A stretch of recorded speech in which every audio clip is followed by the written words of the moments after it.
लप्सी तप्सी की कहानी। लप्सी और तप्सी की कहानी कथा इस प्रकार है। एक समय की बात है।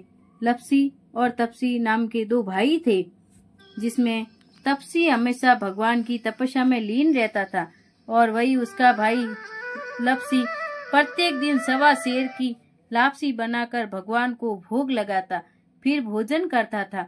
एक दिन किसी कारणवश दोनों में झगड़ा हो गया। तप्सी का कहना था कि मैं बड़ा हूँ और लप्सी बोला मैं बड़ा हूँ। दोनों लड़ ही रहे थे, इतने में वहाँ नारद जी आ गए। नारद जी ने कहा कि आप दोनों क्यों लड़ रहे हो? तब उन दोनों में अपनी लड़ाई की वजह बताई।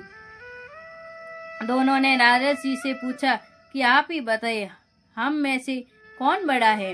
नारद जी ने कहा, अभी तो मैं जल्दी में हूँ, लेकिन इस बार मैं आपको जरूर बताऊंगा। इतना कहकर नारद जी चले गए। दूसरे दिन जब नारद जी आए तो उन्होंने एक एक कीमती अंगूठी उन दोनों के आगे रख दी। तप्सी ने तुरंत ही अंगूठी अपने घुटने के नीचे छुपा ली और सोचने लगा कि अब मुझे खूब धन मिलेगा, जिसे मैं यज्ञ करवाऊंगा और अपने आप ही बड़ा हो जाऊंगा। लप्सी ने अब अंगूठी देखी तो वो सोचने लगा कि इसे अगर मैं अपने पास रखूंगा तो कोई भी आकर मेरी गर्दन काट लेगा। ऐसा सोचकर लप्सी ने वो अंगूठी फेंक दी। फिर नारद जी ने तप्सी से पूछा कि तेरे घुटने के नीचे क्या है? तप्सी ने अपना घुटना उठाया और वहाँ अंगूठी निकाली।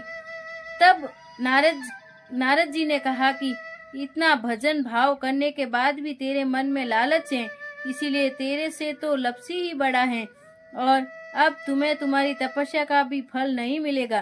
तप्सी शर्मिंदा होकर माफी मांगने लगा।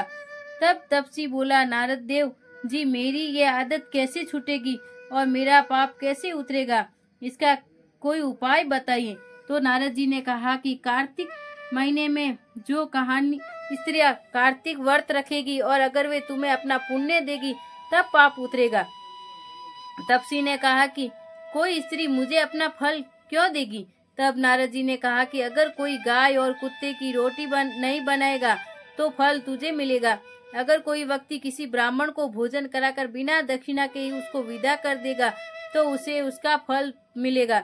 यदि कोई साड़ी के साथ ब्लाउज नहीं देगा तो इसका फल तुझे मिलेगा। यदि कोई व्यक्ति दीपक से दीपक जलेगा तो भी फल तुझे मिलेगा। वही अगर कोई तुम्हारी कहानी नहीं सुनेगा तो भी फल तुम्हें मिलेगा। कहते हैं कि उसी दिन से हर व्रत कथा के साथ लप्सी तप्सी की कहानी पढ़ना अनिवार्य हो गया। बोलो लप्सी तप्सी की जय।